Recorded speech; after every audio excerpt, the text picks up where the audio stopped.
호남에 반도체 클러스터를 건설하며 재생에너지 보급을 가속화시키는 역할을 합니다. 강력하게 요구하는 회사들은 삼성전자와 하이닉스입니다. 자신들의 약점이 에너지다. 하이닉스가 재생에너지를 조달하는 핵심 창구가 이터닉스, 핵심 설비는 ESS, 그 다음에 연료전지. 그럼 삼성의 무서움이 뭡니까? 한 번 하겠다고 하면 한국에서 제일 돈이 많은 두 회사가 당장 전기를 달라! 내일 난리를 치고 있어요. 타이밍이 기가 막히다.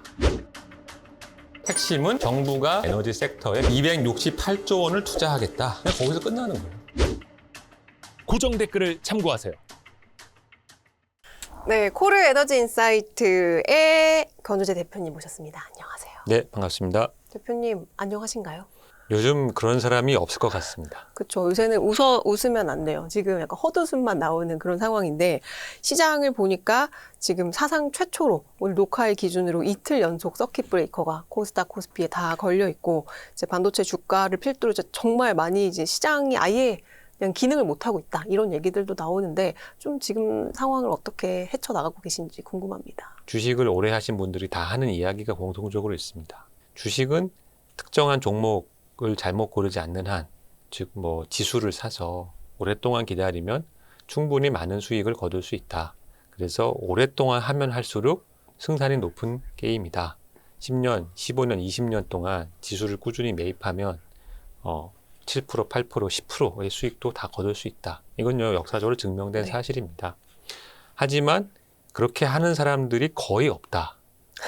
왜 그렇느냐? 주식은 한번 빠지면 뭐 마이너스 50%도 빠집니다. 그러면 사람들은 대부분 공포감에 힘듭니다. 플러스가 찍히고 할 때는 기분이 좋다가 이게 이제 플러스가 점점 줄면은 겁이 나다가 0이 되고 마이너스가 점점 커지면은 덜컥 겁이 나고 고통스럽습니다. 정신적으로 힘듭니다. 그래서 주식 투자를 오래 한다라는 것은 굉장히 어려운 일입니다. 그래서 현재 상황에서도 일단 어떤 공포감에 사로잡히는 것을 가장 경계해야 되고, 그 다음에 어제까지 발생한 일은 잊어버려야 됩니다. 그래서 다시 오늘 상황에서 내 원금이 얼마고 손해가 나고 이런 것들을 잊어버리고, 내가 만약에 오늘 다시 의사결정을 한다고 하면 어떻게 할까라는 어떤 그런 기준을 가지고 잘 헤쳐나가시기를 기원합니다. 대표님이 그렇게 잘 하고 계시는 거죠? 저는 잘 못합니다. 제가 주식 투자를 27년 했는데 대폭락이라는 것을 제 큰 기억만 해도 4번을 경험했습니다. 처음에 2001년에 9.11 테러가 네. 나고, 그때는 이제 주식시장 자체가 미국 같은 경우에 일주일 정도 정지됐다가 다시 시작을 했을 때 엄청난 폭락이 그렇죠. 있었고, 그러다가 이제 2008년 또 엄청난 폭락이 있었고, 2008년은 감히 지금하고는 비교할 수 없을 만큼 대단한 어떤 충격이었습니다. 왜냐하면 그 미국의 안정적이라고 얘기하는 뭐 다우나 S&P 500이 하루에 7%, 8%씩 며칠 연속으로 빠졌기 때문에 이거 정말 뭐 금융시장이 다 망하는 거 아닌가 이런 이제 공포가 있었고, 그러다가 좀 진정이 된 줄 알았는데 2012년부터 유럽의 국가 부도 그쵸. 얘기가 나오면서 또 엄청난 충격이 왔습니다. 그러다가 이제 또 코로나가 터지면서 또 어마어마하게 빠졌었고, 그러니까 제 기억만 해도 크게 4번을 네. 일을 겪다 보니 정말로 정신이 혼미하고 잠이 안 오는 적도 있었고, 한 번은 지금까지 손실을 좀 만회해 보겠다고 해서 그야말로 이제 물론 그렇게 하면 안 됩니다만은 영혼까지 다 끌어가지고 이제 미수를 다 최대한 한 다음에 이것을 한 종목에 다 집어넣습니다. 와. 만회를 하고 싶어서. 그래서 이제 이게 만약에 잘못되면 뭐 직장 생활 한 12, 13년 한 돈을 다 날릴 판이었습니다. 그래서 그럼 왜 그렇게 했느냐? 이제 그 전까지 여러 가지가 잘못돼 가지고 마이너스가 많이 난 상황이었습니다. 그래서 이제 한 번에 만회를 하려고 그렇게 들어갔는데 그날 하한가가 나왔습니다. 그래서 이제 정말로 하늘이 노랗고 일이 손에 안 잡히고 네. 잠이 안 오고, 그래서 그걸 어떻게 하나 하다가 그 다음날 이제 가족하고 상의를 했습니다. 상황이 이렇다. 어떻게 하면 좋을까? 지금이라도 털까? 아니면 뭐 어떻게 할까 했는데 이제 가족이 또 그렇게 하면 안 되는데, 지금 생각해보면 사실 그때 뭐 이런 방법 자체가 잘못된 것이었고 안 됐습니다만은 한번 정말로 만회가 가능할 것 같은가라고 네. 물어봤습니다. 그래서 이제 고민하다가 가능성이 있다고 판단된다 하니까 이제 정말 비상금까지 다 탈탈 털어서 더 샀습니다. 와. 그러니까 정말 그때는 그렇게 사니까 미수라는 걸 모르시는 분도 계실 텐데 딱 주어진 시간이 이제 이 영업일입니다. 이 영업일이 지나면은 돈을 갚아야 되죠. 그렇죠. 반대 매매를 해야 됩니다. 내가 못 갚으면. 그래서 이제 일에 손에 하나도 안 잡히는데 피치 못하게 해외 출장을 가야 되는 겁니다. 네. 그때는 이제 스마트폰은 잘 할 안 수가 되고 없죠. 네. 네, 이게 이제 지금 2010년 네. 얘기입니다. 그래서 스마트폰도 잘 안 되고 이제 그 피처폰 그런 기능으로 이렇게 이제 어렵게 확인을 해야 되는 건데 비행기는 안 탈 수는 없고 비행기를 타는 중간에는 이제 확인이 안 안 돼서 되죠. 너무 마음이 이제 떨렸습니다. 비행기를 타기 직전만 해도 계속 이 주식이 이제 제가 첫날 사고 사한을 찍었습니다. 네. 그래서 다시 이제 그날 아침에 더 이제 물을 탔는데 제가 비행기를 타려고 가는 직전까지 또 하한가입니다. 하루 남았는데 하루 네, 이틀. 이틀 남았. 네. 정말로 이거 정말 어떻게 해야 되나 했는데 비행기를 타고 내리니까 상한가로 바뀌었습니다. 네. 근데 정말 너무너무 힘드셨겠다. 네, 스트레스가 네. 정말 말로 못할 정도였습니다. 네. 그래서 상한가로 마무리를 하고 그 다음날 이제 상한가를 한 번 더 딱 찍자마자 다 팔았습니다. 그래서 이제 결론이 뭐냐? 네. 결론이 뭐냐? 제 기억에 30만 원이 남았던 것 같습니다. 그 마음고생을 한 거에 비하면 너무 약소한. 네. 그래서 손해를 네. 보진 않았는데 30만 원이 남고 정말 이제 지옥을 몇 번 맛보셨네요. 왔다 갔다 네. 했습니다. 그래서 그때 이제 결심을 한 것이 그냥 열심히 안정적으로 은행 예기문에 해야겠다. 주식은 이거 하다가 네. 정말 죽겠다 해서 네. 그 후 몇 년간 이제 주식은 쳐다보지도 않았는데 네. 그러니까 그만큼 이 변동성이 심한 장에서는 자기 마음을 잘 지켜야 된다. 맞아요. 그래서 스트레스를 많이 받으실 텐데 이 또한 지나갑니다. 또한 지나가고 혹시나 뭔가 이렇게 융자를 내서 하시거나 그 다음에 과도한 레버리지를 하시거나 하면은 그것은 좀 관리를 하는 것이 중요합니다. 왜냐하면 시간이 내 편인지 아닌지가 중요하기 때문에. 그렇죠. 그래서 좀 관리를 하시면서 참고 기다리다 보면 다 정말로 이 한국 코스피가 이제 내일 모레 많이 넘겠다. 우리가 이제 주식시장이 세계 5번째, 4번째 시장이 되겠다고 기대했던 게 불과 한 달 전입니다. 그렇죠. 예, 불과 한 달, 6월 말이었습니다. 전생 같습니다. 네. 그래서 그건 뭐냐? 우리 이제 슬램덩크 만화에도 그런 대사가 있습니다. 배운 게 빠른 만큼 그 익힌 것을 잃어버린 속도도 빠를 것이다. 그렇죠. 그래서 우리가 지금 천당에서 지옥으로 떨어졌는데 다시 지옥에서 천당으로 급반등할 수도 있습니다.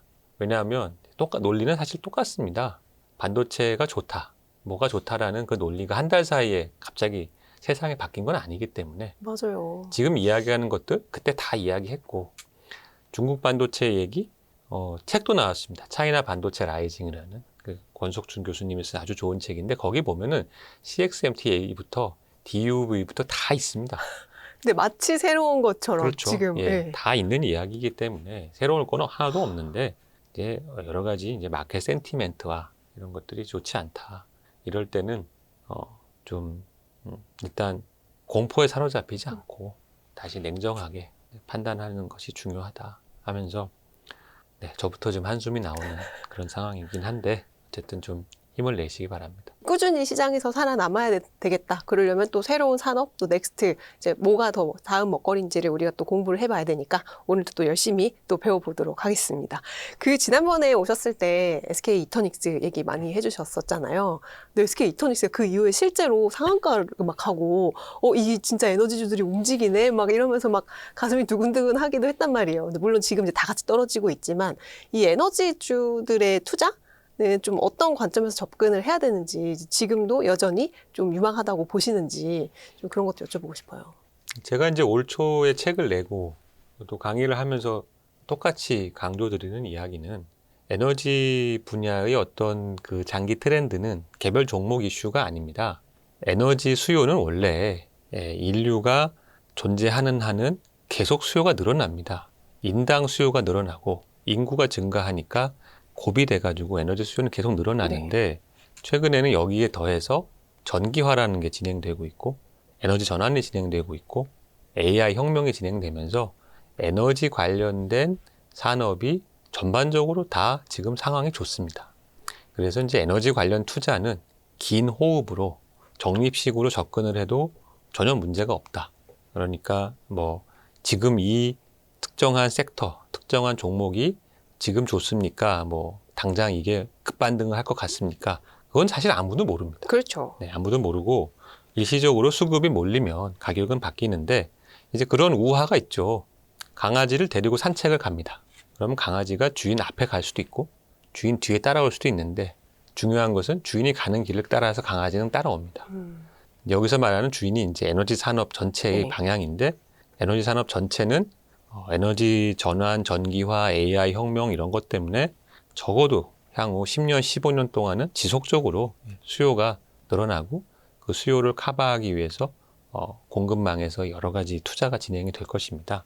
그런 점을 감안하면은 장기적으로 포트폴리오에 꼭 넣어야 되는 분야라고 생각합니다. 그렇죠. 그래서 그런 내용들을 이번에 그 7월 달에 저희가 강의를 했죠. 이제 에너지 대전환 시대, 여기 앞에 보시면 투자로 올라타라 이런 제목으로 이제 이미 오프라인 강의는 성황리에 끝났고 지금은 이제 온라인 강의로만 이제 들으실 수 있는데 이제 고정 댓글에 저희가 남겨놓으실 테니 관심 있으신 분들 참고해 주시면 좋겠고요.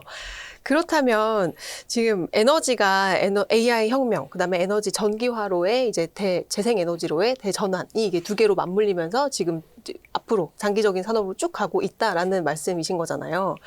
근데 사실 에너지는 이제 공공재 성격이 아무래도 좀 강하다 보니까 이제 정부의 정책 의지가 산업에 이제 큰 영향을 미치는데 그런 측면에서도 지금 굉장히 좋은 흐름이다라고 보시는 거죠. 국내와 해외를 나눠서 보겠습니다. 국내 같은 경우에는 이미 정부가 이 GX, 그러니까 그린 트랜스포메이션 전략을 일부 발표하고 또 일부가 이제 8월 달에 나올 예정입니다. 이 전략에서 일단 재생에너지를 많이 늘리겠다. 그 다음에 재생에너지가 늘어나면 재생에너지의 변동성이랄지 재생에너지만으로 되지 않는 부분을 커버를 해야 됩니다. 그래서 필요한 것이 가스 발전, 네. 또 원자력 같은 이 다른 발전 기술도 중요하고 전력망 투자나 전력망 기술도 중요합니다. 그래서 이 전기 관련된 것들이 고루 수요가 올라가고 있습니다.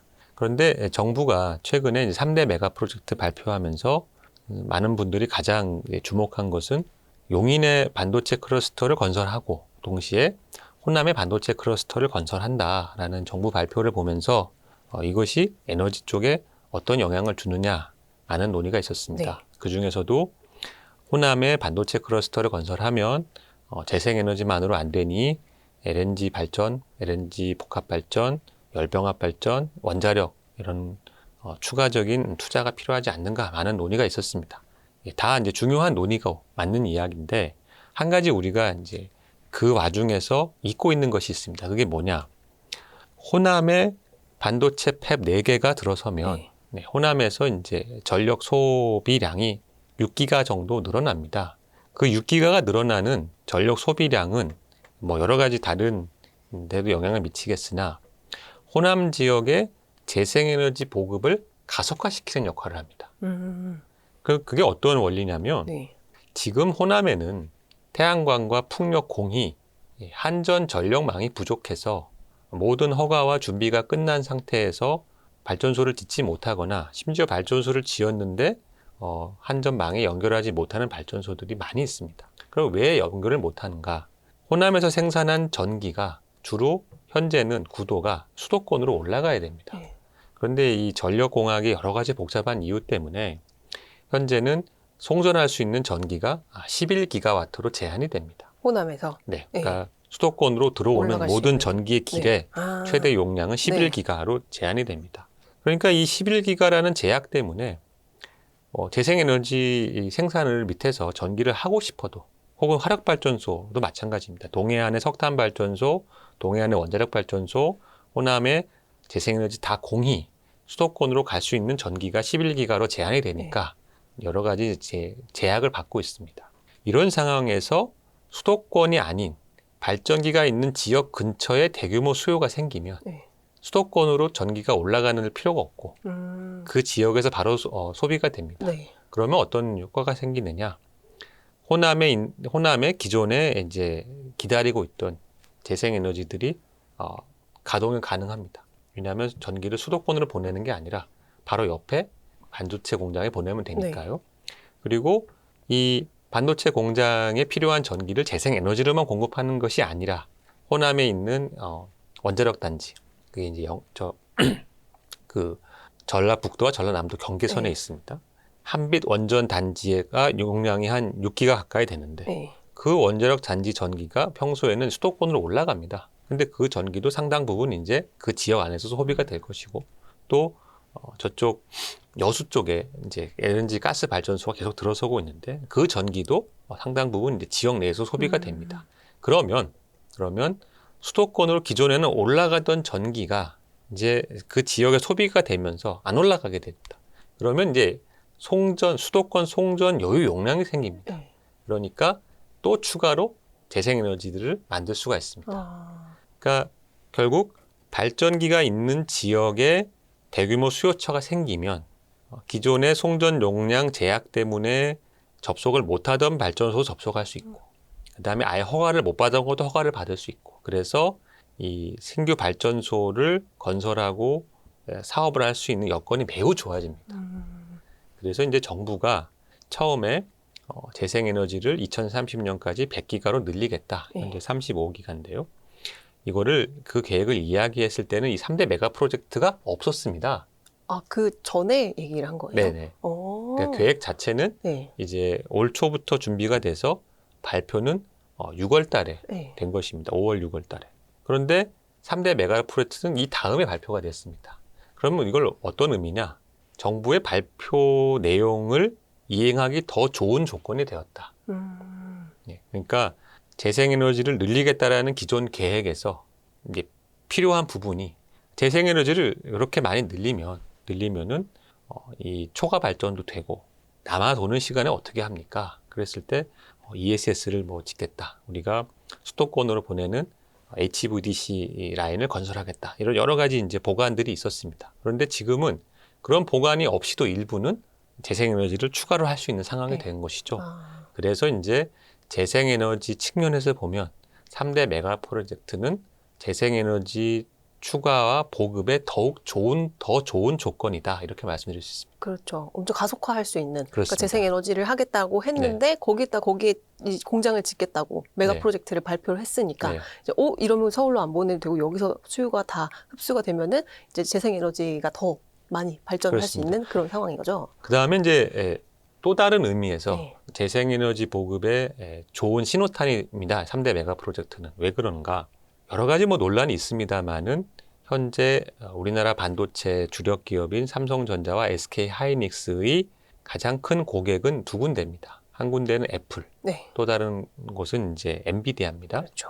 근데 애플은 이미 자신들이 생산하는 제품의 탄소 중립을 2030년까지 하겠다. 그래서 아이폰이라고 하면 아이폰에 들어가는 부품도 탄소 중립으로 만들어라라는 이제 요구를 이미 2020년부터 했고 2023년부터는 그 요구를 굉장히 이제 강하게 압박을 하고 있습니다. 그래서 그게 흔히 말하는 탄소 중립도 해야 되고 탄소 중립의 핵심은 재생에너지다. 그러니까 이제 애플은 그것을 이제 엔드 조건으로 요구합니다. 그다음에 엔비디아라는 회사가 현재는 AI 혁명에 모든 것을 집중하다 보니까 에너지를 어떤 뭐 방법으로 사용하는가에 대해서는 딱히 이야기는 없으나 엔비디아가 어디에 위치한 기업입니까? 캘리포니아가 그렇죠. 본사입니다. 네. 캘리포니아에서 탄소 중립이라는 이야기는 다 자동적으로 대부분 사람들이 다 재생에너지를 먼저 생각합니다. 물론 원전도 이용하고 네. 다른 기술도 이용합니다만은 캘리포니아가 본사인 엔비디아는 길게 보면 재생에너지에 대한 강조를 하게 되어 있다.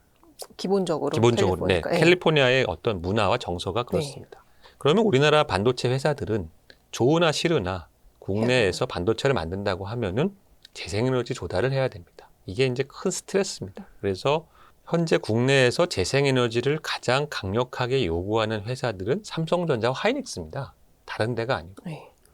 그러니까 정부가 최근에 이제 태양광 발전 장기 구매 계약을 이제 입찰을 공고했는데 정부의 어떤 상한가가 킬로와트아워당 150원 밑으로 떨어졌습니다. 그런데 삼성전자나 하이닉스한테 가면은 170원, 175원, 180원을 제시합니다. 그럼 더 비싸게 사가나요? 네, 맞습니다. 네. 그러니까 어떤 분들은 삼성전자나 하이닉스가 재생에너지를 원치 않는다. 뭐 반도체 공장을 돌리는 전기로서 부적합하지 않느냐. 맞아요. 그런 얘기 들었어요. 근데 그것은 이제 전력공학적으로 얼마든지 해결할 수 있고, 그건 뭐 그거대로 전문가적인 영역입니다. 네. 중요한 것은 삼성전자와 하이닉스가 우리나라에서 가장 강력하게 재생에너지를 원하는 회사들이라는 것이 중요합니다. 그런데 이들이 기존 팹에 필요한 재생에너지도 지금 다 못 구하고 있는데 팹을 더 늘리겠다. 그건 뭘 의미할까요? 재생에너지가 그만큼 더 많이 필요한 네. 거죠. 그리고 이론적으로 삼성전자와 하이닉스가 현재 운영하는 팹과 앞으로 건설하겠다는 팹의 재생에너지 100% 전력 충당을 맞추려면 네. 100기가 가지고 안 됩니다. 더 많이 더 필요해요. 많이 있어야 됩니다. 그러니까 3대 메가 프로젝트를 한다. AI 혁명 때문에 반도체가 많이 필요하다. 반도체 공장을 국내에 많이 짓는다라는 이야기는 거의 자동적으로 국내에 많은 재생에너지가 필요하다로 연결됩니다. 그러니까 이 흐름이 어떻게 보면 이제 명확하게 좀 언론에는 그렇게 얘기 안 하지 않는가. 네. 뭐 재생에너지만으로는 부족하니까 원자력도 필요하고 LNG도 필요한 것이 아닌가. 맞습니다. 원자력도 필요하고 LNG도 필요합니다. 그런데 주요 고객사들의 요구사항을 생각하면 재생에너지도 필요합니다.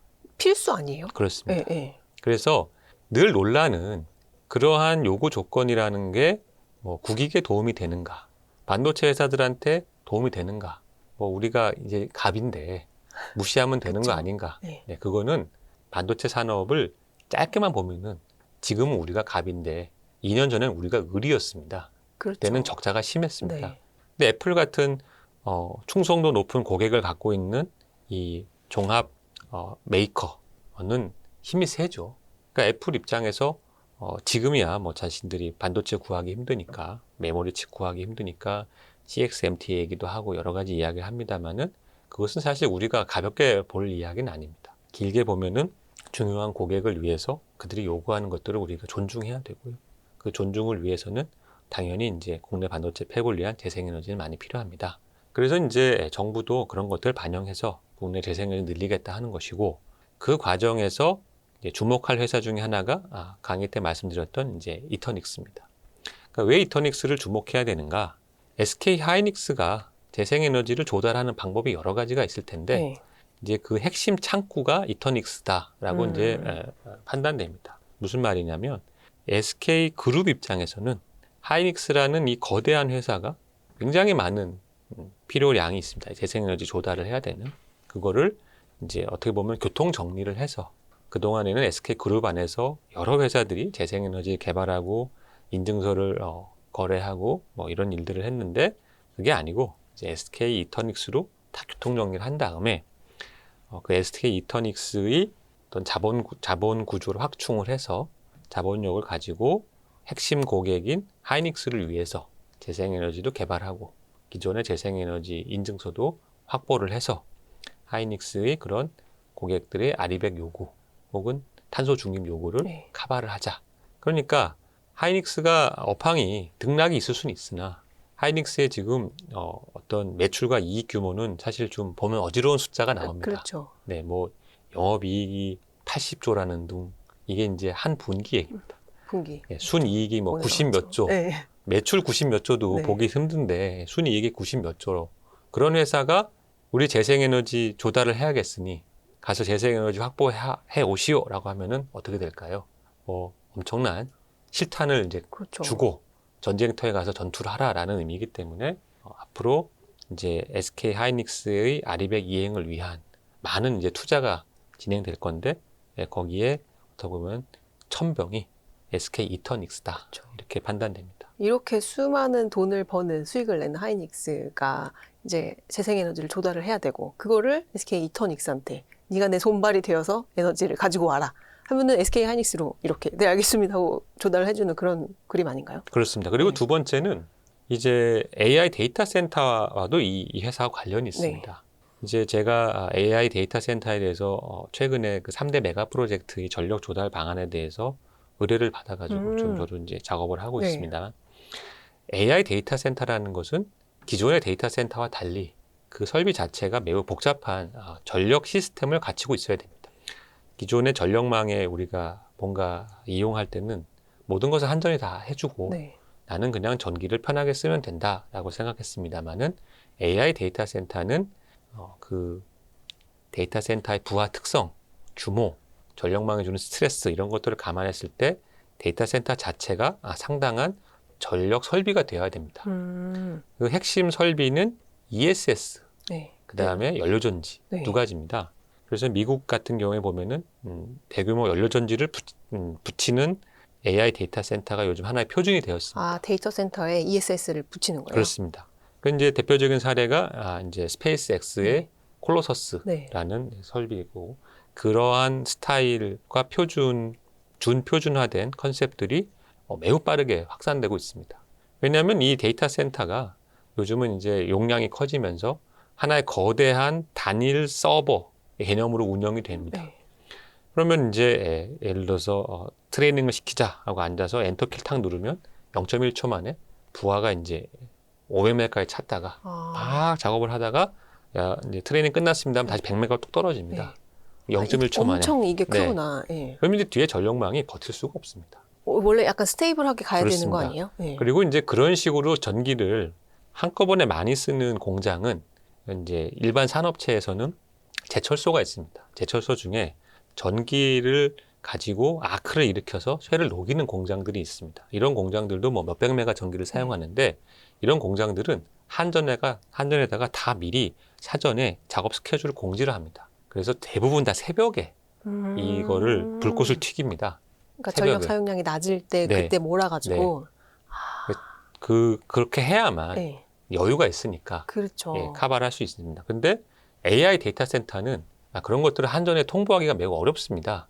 왜냐하면 지금 뭐 분초를 다투어서 그렇죠. 모델을 개발해야 개발하고 되고. 모델 개발하는 방향도 자기 자신도 잘 모르기 때문에 하다 보면 뭐 이게 이렇게 바뀔 수도 있고 이 길이 아닌가비 하고 절로 또 갈 수도 네, 있고. 중국에서 뭐 막 계속 새로운 모델과 여러 가지 기술들이 쏟아져 나오고 또 미국에서도 뭔가 쏟아져 나오고 저희는 잘 모릅니다만은 그런 것들을 반영해서 지금 수백 조짜리 설비를 가지고 분초를 아껴서 개발을 하는 와중이니 전력망의 부하 이런 거 신경 쓸 겨를이 없습니다. 그럼 뭐 그냥 정말 정신없이 개발을 하게 되니까 AI 데이터 센터는 데이터 센터의 부하를 여러 가지 변동을 흡수할 수 있는 중간에 버퍼가 있어야 된다. 그 장치가 필요하구나. 네, 그래서 그 장치로 두 가지가 있다. 하나는 ESS 혹은 연료전지. 네, 혹은 그걸 둘 다를 하는 것도 있습니다. 근데 이제 이터닉스라는 회사는 국내에서 연료전지하고 ESS를 실제로 가동하는 사이트가 둘 다 제일 많습니다. 오. 사람들이 잘 모르는데 네. 연료전지도 제일 많이 하고 있고요. 단일 네. 회사로. ESS도 제일 많이 관리를 합니다. 그러니까 SK 하이닉스라는 앵커 소비자도 있다. 연료전지도 많이 했다. 그 다음에 연료전지 관련된 어떤 사업권이나 판권도 다 인계를 받고 있습니다.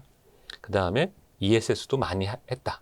그래서 이제 이런 측면에서 상당히 이제 보면은 여러 가지 좋은 조건을 갖추고 있고, 그 다음에 이런 장기적인 에너지 사업을 하려면은 튼튼한 자본력이 받침돼야 되는데, 이제 많은 해외 투자도 받았고, KKR 자본을 받았습니다. 그렇죠. 그러니까 그런 것들을 합쳤을 때 상당히 스토리도 좋고, 조건도 좋고 해서 주목할 만하다. 그렇다고 이제 뭐 이걸 딱 보자마자 그래 바로 내가 이터닉스를 담아야겠다. 이건 절대 아닙니다. 이건 절대 아닙니다. 네. 항상 타이밍, 시장 타이밍은 주의 있게 보시는데 이런 어떻게 보면은 산업 측면에서 여건이 좋구나. 그다음에 이제 이런 질문을 하실 수 있습니다. SK 하이닉스는 그럼 주로 SK 그룹 차원에서 이터닉스라는 창구로 재생에너지 조달과 연료전지와 ESS 사업을 이렇게 집중해서 한다. 현명한 방법이죠. 그럼 삼성전자는 어떻게 할까? 그거 여쭤보려고 했어요. 네. 삼성전자도 그런 이제 비클이 되는 회사가 있습니다. 아, 네. 거기 어디예요? 어딜까요? 삼성전기? 아닙니다. 삼성물산? 물산입니다. 물산이에요? 네, 그렇습니다. 왜요? 왜 물산에서 해요? 물산은 네. 이제 우리가 잘 알려져 있지 않지만 해외에서 태양광 개발, ESS 사업을 많이 했습니다. 특히 태양광 개발만 네. 보면은 삼성물산이 국내 그 어느 회사보다도 해외에서 많이 했습니다.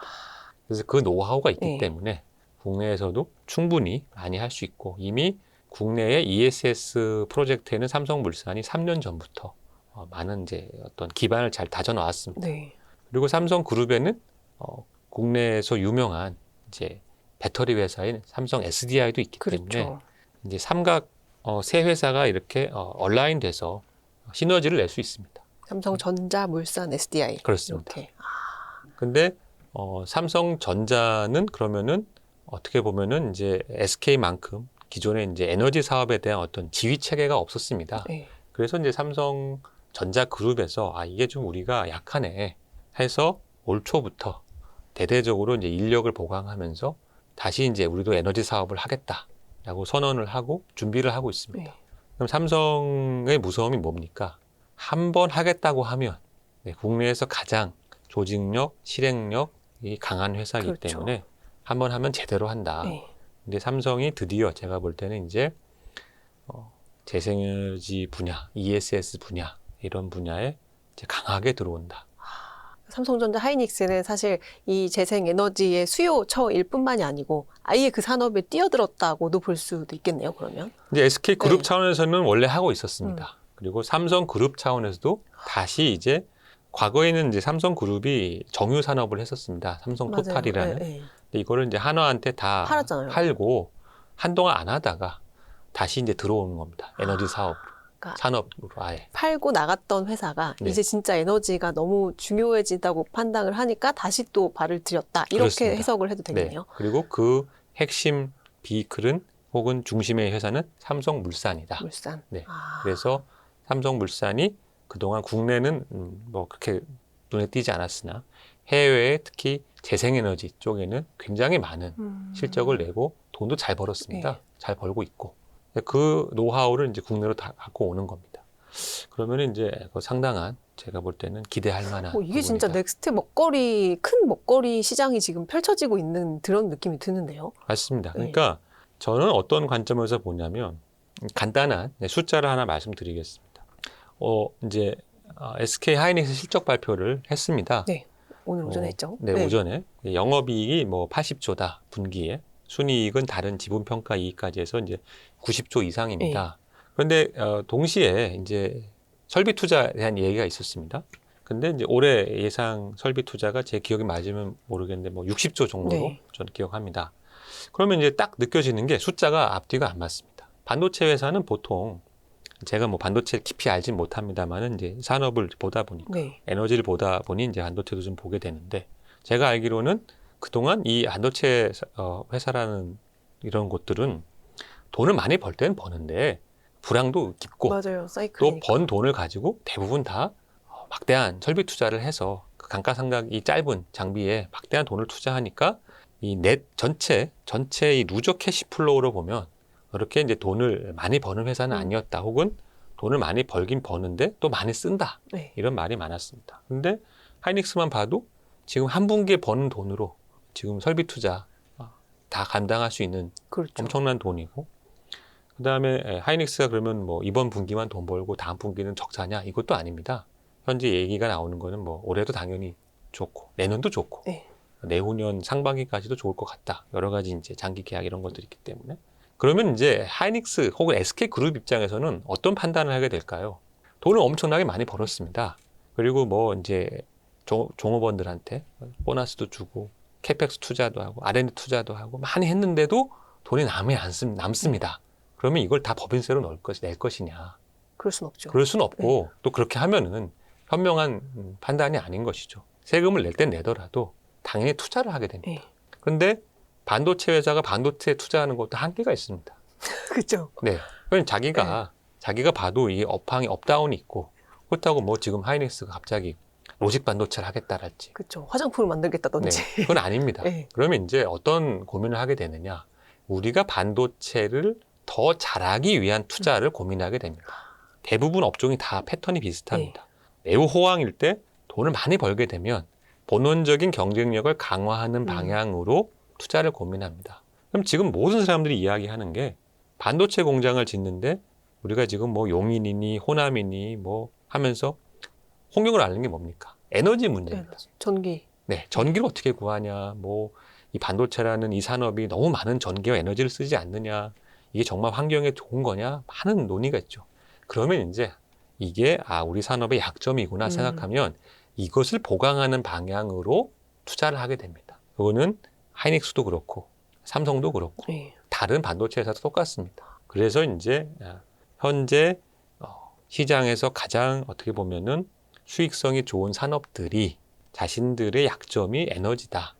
자신들의 어떤 약점을 보완하고 본원적인 경쟁력을 강화하기 위해서 또 에너지 쪽에 투자를 고민할 것이다. 그렇죠. 네, 그러면 이게 다양한 방향으로 나올 수 있습니다. 발전소에 투자할 수도 있고 네. 관련된 기술에 투자할 수도 있고 더 근본적으로 어떤 사업권을 확보할 수도 있고 뭐 네. 여러 가지 형태가 나올 텐데 그러한 것들을 종합적으로 지금 고민하고 구상을 하고 있을 것이다. 저는 그렇게 추측합니다. 이 대표적인 기술은 뭐예요? 그러면? 이제 이런 게 있습니다. 우리가 에너지를 반도체 산업에 많이 사용합니다. 그러면은 이 에너지를 어떤 식으로 조달을 할 것이냐. 그래서 예를 들어서 LNG 발전을 할 것이냐. 네. 태양광과 ESS 조합으로 할 것이냐. 네. 원자력으로 할 것이냐. 다 필요할 것이냐. 이러한 분야를 깊이 보다 보면 이제 눈에 보이는 소위 어떤 좋은 기술들이 보이게 됩니다. 그러면 그런 분야에 투자할 수도 네. 있고요. 그래서 이제 그런 대표적인 영역 중에 하나가 이제 SMR. 네. 네, 소형 원자력들. 네. SMR로 반도체 공장 옆에 SMR을 지어서 네. 뭐 해결할 수 있는 거 아니냐. 그래서 이제 SMR의 어떤 그런 기술 개발 투자도 할 수 있을 것이고요. 태양광은 이제 차세대 태양광 패널이 있습니다. 페로브스카이트라는 기술로 네. 이용하면은 지금 에너지 전환 효율이 뭐 22%, 23%인데 페로브스카이트는 이제 30%가 넘습니다. 네. 그럼 이제 지금도 태양광 전기가 상당히 이제 발전소 단위로는 이제 경쟁력 있는 전기를 생산하는데 경쟁력이 더 좋아지는 네. 것이죠. 그런 분야에 이제 기술 개발 투자할 수도 있고 전력망을 운영하는 어떤 그런 새로운 테크놀로지나 방법에 투자할 수도 있고 그래서 제가 보는 또 다른 흐름은 에너지 분야의 기술 개발, 망 운영 네. 네, 이런 분야에 있어서 상당히 이제 기술 개발 속도가 더 빨라질 것으로 보인다. 특이한 거는 중국 회사들이 이런 것들을 잘합니다. 그렇죠. 그러니까 화웨이가 우리가 네. 이제 통신 회사라고 알고 있지만 네. 최근 화웨이가 집중하는 것은 에너지 쪽입니다. 그러니까 화웨이가 파워 비즈니스라고 합니다. 네. 전력망 관련된 설비, ESS에 관련된 설비, 그러한 운영 사업 이런 것에 집중 투자를 한 게 한 5, 6년 됐고 네. 이게 이제 세계적으로 특히 중동을 중심으로 동남아 쪽에 많은 성과를 내고 있습니다. 근데 화웨이가 가장 핵심 경쟁자로 생각하는 건 삼성전자였습니다.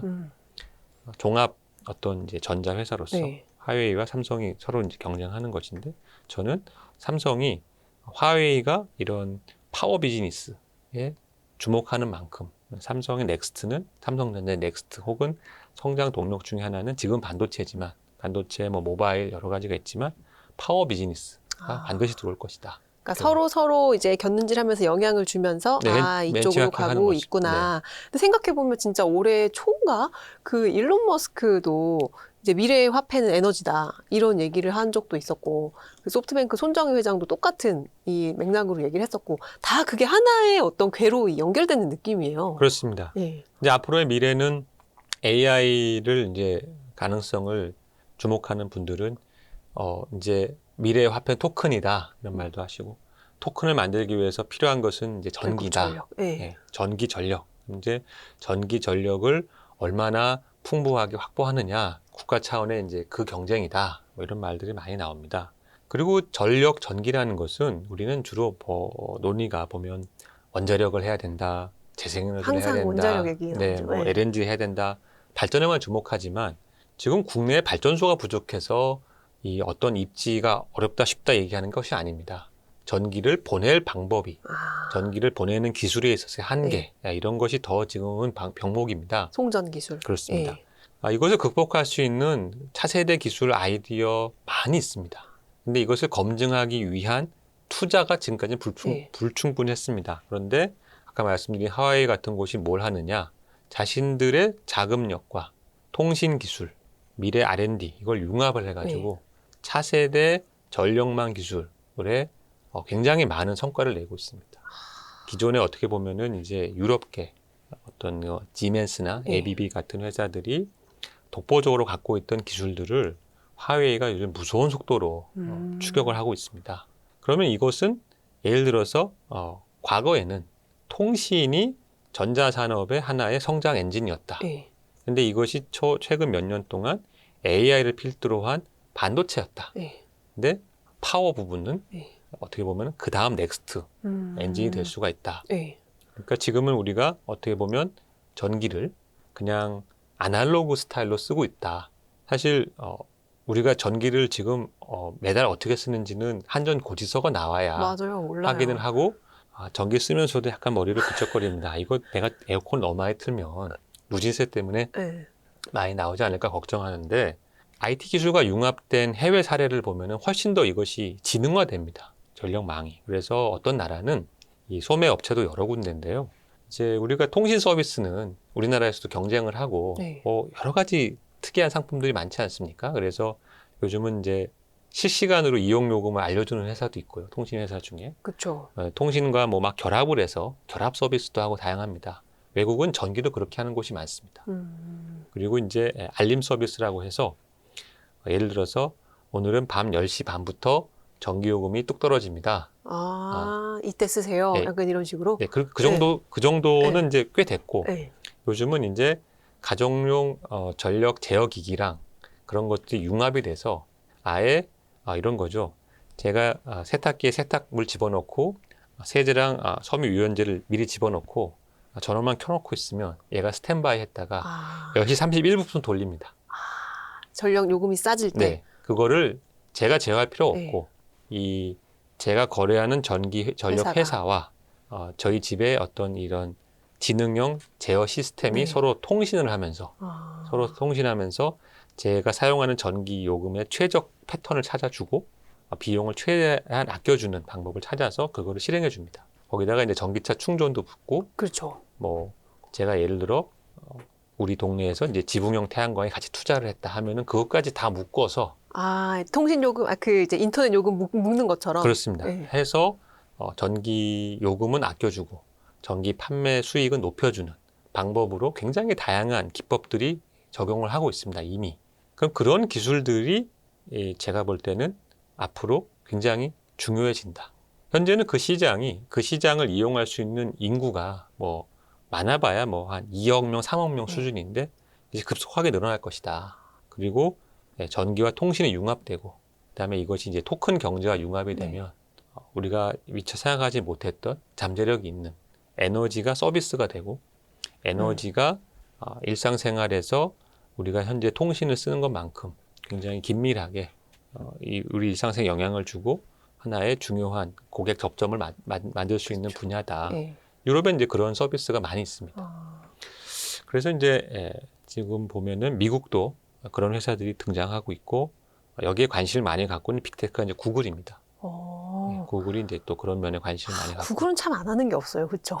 구글은 다양한 네. 비즈니스를 개발하고 기술을 만들면서 자기가 이제 B2C를 하지는 않지만 B2B로 그런 것들을 많이 깔아서 수익을 내고 있습니다. 그래서 그런 측면에서 현재의 반도체 호황, 3대 메가 프로젝트, 재생에너지 이런 것들이 긴밀하게 연결되어 그렇죠. 있다.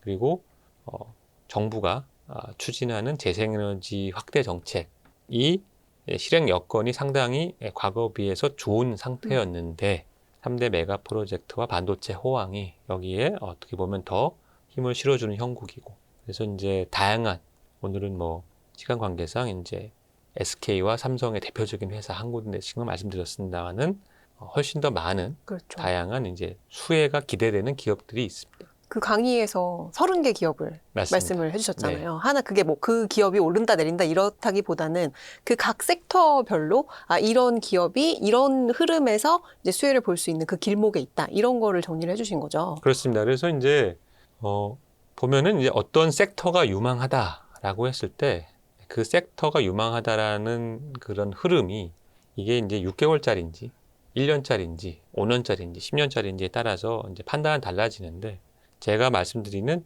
에너지 전환이나 전기화나 여러 가지 이 전력 산업이 소비자 대소비자 산업과 융합되는 이런 흐름은 1년짜리가 아닙니다.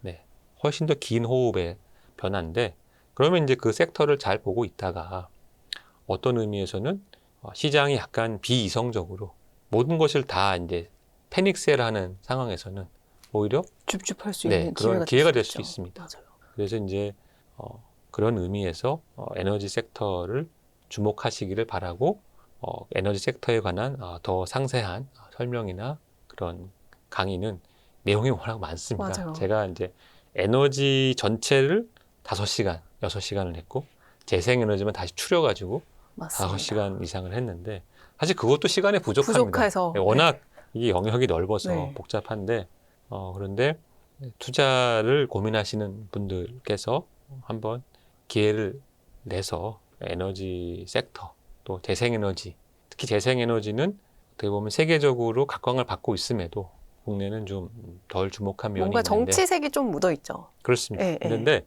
정치색은 정치색이고 네.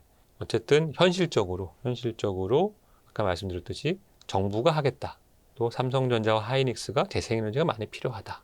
그다음에 SK그룹과 삼성그룹에서 각각 대표 주자를 선발해서 이 회사들을 중심으로 재생에너지 개발, 재생에너지 확보, 재생에너지 기술 R&D 지원 이런 것들을 이제 하겠다 하고 막대한 자원을 투자를 하려고 준비한 상태이기 때문에 그런 트렌드들을 잘 확보하시기를 바랍니다. 근데 생각해보면 전기라고 이제 떠올렸을 때 우리나라는 다 그냥 한전만 이제 떠올리고 뭐 다 뭔가 좀 경직돼 있고 공공 서비스 이런 느낌이잖아요. 근데 제가 미국에서 잠깐 지낼 때는 이 진짜 말씀하신 대로 그렇게 전기 요금이 이제 민간 회사에서 날아오고 어떻게 하면 할인할 수 있는지 이런 거를 굉장히 기민하게 알려주고 이런 것들을 경험을 해봤거든요. 근데 우리나라도 결국에는 이제 이런 유럽 선진국 미국처럼 그런 식으로 민간 서비스가 많이 늘어나는 거는 이제 가야만 하는 그 길이다라고 보시는 거잖아요. 그렇습니다. 그러면은 근데 왜 이렇게 미국에는 전기 그 파워 아웃리지가 되게 많이 있었거든요. 그 정전이. 근데 그거는 그럼 민간 서비스가 더 안 좋다는 얘기 아닌가? 그런 생각도 들고. 뭐 네. 이제 그런 비판도 충분히 있습니다. 근데 이제 구분을 해야 되는 게 미국의 전력망 대부분이 100년이 넘었습니다. 그쵸. 네. 그리고 우리나라 전력망은 아직 이제 뭐 미국에 비하면은 젊은 전력망입니다. 그런데 미국의 어떤 고민은 이 노후한 전력망 그 자체도 큰 고민입니다.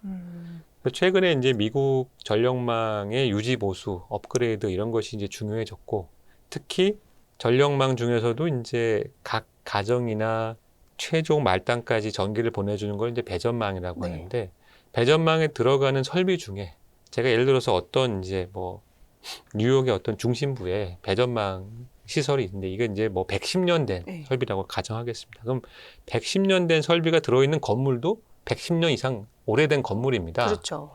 근데 이제 너무 이 배전 변압기가 오래돼서 배전 변압기를 교체를 해야겠는데 그 공간이나 이런 것들이 도저히 현대에 표준화된 배전 변압기를 넣을 수 없는 상황이다. 그럼 어떻게 해야 되느냐? 맞춤 제작을 해야 됩니다. 근데 그 맞춤 제작하는 회사가 전 세계 몇 개 없고 그 중에 하나가 우리나라에 있는데 이 회사의 영업이익률이 40%가 넘습니다. 40%요? 네, 40%가 넘습니다. 굉장히 높은데? 엄청나게 네. 높은 거죠. 그럼 왜 이렇게 높은가?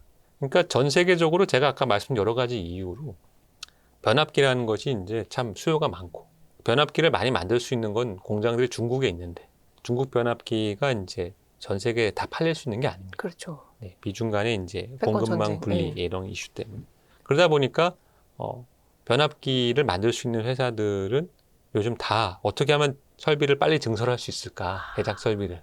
근데 변압기가 좀 하이테크 혹은 이 맞춤으로 가면은 사람이 다 이거 작업을 해야 됩니다. 네. 근데 이 사람 하는 그 기술자도 별로 없습니다. 그런 것들이 겹쳐가지고 이제 지금 이익률이 좋고요. 그다음에 이제 기술이 발전을 해서 이제 기존의 이런 아날로그 변압기가 아니고 디지털 변압기도 나오고 있습니다. 그럼 그것대로 또 기대되는 시장이고 수요가 있기 때문에 그래서 참 보면은 한 3, 4년 전만 해도 전력망의 변압기 시장은 참 암울하다. 중국에서 너무 많은 그렇죠. 물량이 쏟아져 나오니까. 아무도 관심을 안 갖던. 네. 근데 이제 어떤 의미에서는 미중 패권 경쟁 때문에 이제 중국은 중국대로, 이제 다른 곳은 다른 곳대로. 왜냐면 전력망은 그 국가의 핵심 인프라고 요즘같이 AI 경쟁에서는 더 중요해지다 보니까 그런 이제 분리 현상까지 있어서 전력망 하드웨어에도 이제 많은 또 보면 기회가 여전히 남아 있다라고 말씀드리고 싶고, 이런 이야기를 제가 이제 몇 달째 사실은 네. 계속 하고 있습니다. 왜냐면 이건 한두 달 트렌드가 그렇죠. 아니니까요. 5년, 10년 된 트렌드인데. 제가 이걸 이야기할 때마다 그 회사 주가가 떨어지더라고요. 그래서 이제 처음에는 저도 좀 머리를 긁적거렸는데 역발상을 하면은 본질은 똑같은데 맞아요. 시장의 어떤 센티멘트가 바뀌었으면 그거는 또 어떤 의미에서는 좀 움직여 볼 만한 조심스럽게 그런 여건이 될 수 있지 않겠는가 그런 생각이 그렇죠. 듭니다. 또 기회가 될 수도 있고. 네. 그러니까 한마디로 미국의 노후화된 전력망이 우리나라 기업에게 지금 미중 패권 전쟁 상황에서는 또 다른 새로운 엄청난 기회가 될 수도 있는 그렇습니다. 그런 상황인 거잖아요. 네. 이 전력도 그냥 전력 하나만 있는 게 아니네요. 그 가운데 전력망, 발전부터 시작해갖고 그 어떤 사이사이에 다 사업의 기회들이 있는 거잖아요. 그렇습니다. 근데 여기가 좀 기술적인 그 난도가 좀 높아요. 그러니까 스타트업들은 접근할 수 없는 그런 건가요? 네, 전력망 설비라는 것은 신뢰도가 핵심입니다. 그러니까 물건을 그냥 만들 수 있습니다라는 거랑 이 설비가 정말로 문제없이 작동합니다 하고는 큰 차이가 있고, 어떤 회사가 물건을 만들어도 고객 입장에서는 예를 들어서 뉴욕의 월스트리트에 변압기를 교체한다. 그 변압기가 나가면 상상할 수 없는 피해가 발생하게 됩니다. 그 뭔가 비싼 사람들이 그렇죠. 일을 하다가 정전되니까. 그래서 이제 어떤 의미에서는 신뢰도 값이 그 변압기 가격만큼 붙게 됩니다. 그래서 이제 소수의 공급자들이 집중이 되겠네요. 트랙 레코드를 가지고 어떻게 보면은 우리 신뢰도를 사고 싶으시면은 비싼 값을 내십시오 하는 이제 그런 상황입니다. 반대로 말하면 한번 들어가면 이제 쉽게 이제 그 시장을 내어주지 않는 그런 이제 소수의 사업자들이 진입하고 있는 그래서 그런 소위 시장. 말하는 이제 해자, 그렇죠. 경제적 해자가 있는. 경제적 해자가 있는 전형적인 산업이다. 변압기 자체는 예를 들어 10억이다 네. 하겠는데 변압기가 잘못돼서 발생하는 피해는 1000억이다. 이러면은 그렇죠. 10억이 아니고 20억을 줘도 써야죠. 그걸 써야 됩니다. 5억짜리 못 쓰죠. 현재는 이제 그런 상황을 염두에 둬야 되고, 여기서 이제 뭐 정전 피해가 1000억이라고 얘기했습니다만, 만약에 이게 AI 관련된 설비다 하면은 뒤에 공이 하나나 두 개 더 붙을 수 있겠죠. 그렇죠. 그럼 그때는 무슨 가격 경쟁 이런 게 큰 의미가 없습니다. 정말 검증된 설비. 그렇죠. 네. 근데 마지막으로 그 질문을 한번 좀 드려보고 싶은데, 지금 이 반도체도 그렇고 에너지 투자, 에너지 전환 이런 얘기도 이제 그 기저에는 출발은 AI가 정말 확실히 이 세상을 바꿀 것이다. AI 수요가 폭증할 것이다. 라는 게 이제 깔려 있는 상태인 거잖아요. 그만큼 늘어나니까 반도체 수요도 필요하고 에너지도 필요하고. 근데 이 스토리가 이게 정말일까? 라는 의심이 지금 있는 상황인 거잖아요. 여기에 대해서는 좀 어떻게 보고 계신지. 그러니까 에너지 전환이나 전기화에 대한 이야기, 혹은 제가 이제 번역한 책입니다만은 이제 모든 것을 전기화라는 책도 번역을 했는데, 거기에는 AI 얘기는 단 한 줄도 안 나옵니다. 그래요? 네. 그러니까 AI는 이 전기화나 에너지 전환, 노후된 전력망 이슈, 미중 패권 경쟁에 의한 공급망 분리, 신뢰도에 대한 어떤 프리미엄, 이거와 상관없는 이야기인데, 한마디로 이제 불난 집의 부채질 혹은 불에 기름을 끼얹은 형국이었습니다. 안 그래도 공급이 타이트한 상황에서 AI 이슈가 터지면서 전 세계에서 가장 돈을 잘 버는 회사들이 나한테 먼저 가져와라, 이렇게 된 것이죠. 그래서 저는 이제 AI 이슈가 말씀하신 대로 뭐 많은 우려가 있습니다. 그리고 이게 정말로 어떤 사람들 말처럼 AGI나 ASI가 금방 와가지고 변화할 수도 있고, 혹은 우리가 지금 어떻게 보면 인터넷 버블이 터졌을 때처럼 뭔가 버블이 터질 수도 있고, 이거는 워낙 변수도 많고 예측하기가 어렵습니다. 왜 어렵느냐? 이 기술 자체가 폭발적인 기술이기 때문입니다. 그 누구도 2년 전, 1년 전에 현재 쓰는 모델만큼 모델이 빨리 발전할 거라고는 생각 못 했습니다. 그렇죠. 모델의 발전 속도가 굉장히 빠르고, 그 모델들이 사용하는 에너지 양도 많고, 그래서 지금 뭐 빠르게 발전하는 산업이니까 예측은 어려운 것은 맞습니다.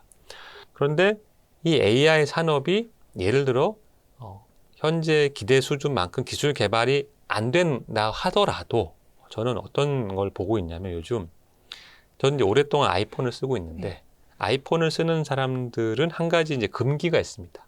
뭐예요? 시리아를 안 외칩니다. 시리아를 외치면 어떻게 되느냐? 대부분 얘가 엉뚱한 행동을 합니다. 그렇죠. 네, 내 말을 못 네. 알아듣거나 뭐 기대하는 바를 전혀 이행을 못하죠. 그래서 대부분 다 시리아를 끄거나 네. 얘가 엉뚱하게 튀어나오면 아니야 들어가 이런 말을 많이 합니다. 맞아요. 애플이 이걸 모르지 않습니다. 근데 애플은 왜 계속 이 문제를 헤매고 있느냐? 애플은 우리는 고객의 개인정보 보호가 무엇보다 중요하니까 절대로 개인들의 어떤 사용 요구 조건을 서버로 보내지 않고 이 단일 기기 안에서 처리하겠다라는 이제 고집을 계속 피우고 있는 겁니다. 그래서 이제 뭐 3년 전에 쓸만한 모델을 탑재하겠다, 2년 전에 탑재하겠다, 맞아요. 이제 올해 다음 달에 이제 그 기능을 뭐 선보이겠다 이러고 있습니다. 근데 그 온 디바이스 쓸만한 AI 모델을 돌리기 위한 아이폰은 신형 아이폰에서도 제일 좋은 겁니다. 그게 뭘 의미하느냐? AI로 인한 수요는 시작도 안 했습니다. 시작도 안 했어요. 네. 그러니까 우리가 지금 쓰는 AI는 책상에 앉아서 제가 네. 채팅을 하거나 뭘 시키거나 주고받거나 하는 네. 그런 건데 정말로 범용화된 플랫폼에서 할아버지 할머니도 유튜브 보시듯이 AI를 쓰는 세상은 아직 오지도 않았고 그게 어떤 형태일지는 짐작도 못한다. 네. 그게 핸드폰으로 구현이 될지 로봇으로 구현이 될지 그렇죠. 안경으로 될지. 안경을 될지도 네. 모르는데 한 가지 분명한 거는 정보보호 이슈 때문에 많은 부분 서버 엔드 로컬 디바이스로 돌아갈 것이다. 네. 그러면은 이 로컬 디바이스로 이런 게 돌아가는 그런 세상에서는 어마어마한 연산이 필요합니다. 그렇죠. 로컬에서 하든 네. 이 로컬이 제가 안 쓰는 동안 자기가 이제 따로 서버랑 통신을 하든. 제가 이제 AI를 저도 꽤 헤비 유저로 쓰는데 뭐 제가 그동안 하는 쿼리를 보면 이제 수백 개입니다. 네.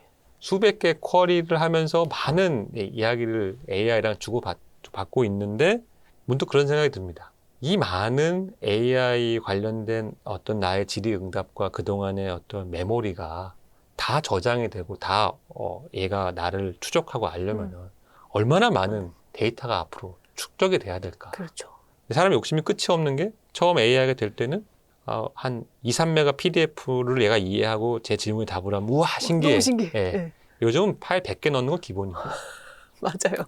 왜 이렇게 빨리 안 해? 이러면서. 파일 100개 던져놓고 아주 이제 난해한 지시를 던진 다음에 한 얘가 한 20분, 30분 네. 걸려 답을 하죠. 그러면 답답합니다. 이 그렇죠. 30분 동안 네. 뭘 해야 되나 네. 이런 그런 것들이 온 디바이스 차원에서 앞으로 일어날 것이다. 그러니까 AI 기술이 어떻게 발전할지 이것이 얼마나 많은 AI 데이터 센터나 인프라의 수요로 연결될지는 모르겠으나 이미 변곡점을 지나고 있고 어떤 기술들이 온 디바이스화되고 사람들한테 광범위하게 퍼지면 저는 전혀 새로운 세상이 열릴 것이다. 온디바이스화 되면은 그만큼의 또 저장하는 장치가 또 필요하고 그건 또 역시 에너지고 네. 라고 이렇게 또 연결이 되네요.